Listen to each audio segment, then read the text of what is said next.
திமுக சார்பில் தமிழ்நாடு தலைகுனியாது என்ற தலைப்பில் புவனகிரியில் நடைபெற்ற பொதுக்கூட்டத்தில் மக்கள் கூட்டம் இல்லாமல் சிறப்பு பேச்சாளர் உரையாற்றியுள்ளார்.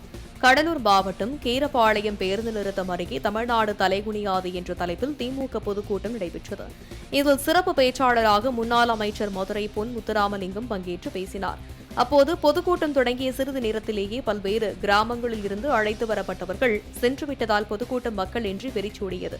இந்த சூழலில் சிறப்பு பேச்சாளர் 1 மணி நேரத்திற்கு மேலாக காலி சேர்கள் முன்பு உரையாற்றியதுடன் திமுக நிர்வாகிகள் மட்டுமே மேடையில் அமர்ந்திருந்தனர். எங்களை போன்றவர்களை எல்லாம் நேரடியாக மாவட்டங்களுக்கு அனுப்பி அங்கே உள்ள மக்களை சந்தித்து இந்த திட்டத்தினுடைய பயனும் சட்டத்தினுடைய பாதுகாப்பும் உங்களுக்கு எட்டி இருக்கிறதா என்பதை கேட்டு தெரிந்து கொண்டு வர எங்களை எல்லாம் அனுப்பி வைத்திருக்கிறார்கள். அது மட்டுமல்ல, நம்முடைய முதலமைச்சர் அவர்களே திருநெல்வேலி போன்ற மாவட்டங்களுக்கு சென்று கள ஆய்வு நடத்துகிறார்.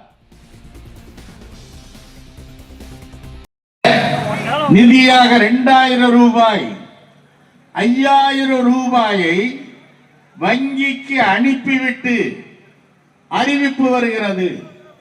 நான் சில அமைச்சர்களுக்கு கூட கேட்டேன், இந்த அறிவிப்பு உங்களுக்கு வருவதற்கு முன்னாலே நீங்கள் அறிவீர்களா என்று கேட்ட நேரத்தில் அவர்கள் சொன்னார்கள், இது மாண்புமிகு முதலமைச்சர் அவர்களே ரகசியமாக திராவிட முன்னேற்ற கழகத்தினுடைய ஆட்சி இருந்து கொண்டிருக்கிறது.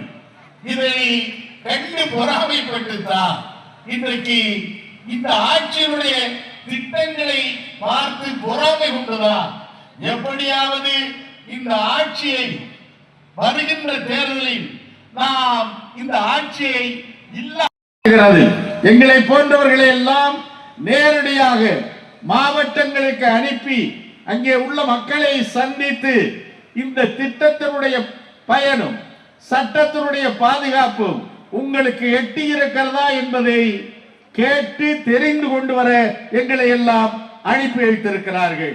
அது மட்டுமல்ல, நம்முடைய முதலமைச்சர் அவர்களே திருநெல்வேலி போன்ற மாவட்டங்களுக்கு சென்று கள ஆய்வு நடத்துகிறார். கள ஆய்வில் நாகேந்திரன் ஆனாலும் சரி, அவர்களை பார்த்து நான் கேட்கிறேன், வடக்கே இருந்து வருகின்ற இந்தி திணிப்பை பார்த்துக் கொண்டிருக்கிறது.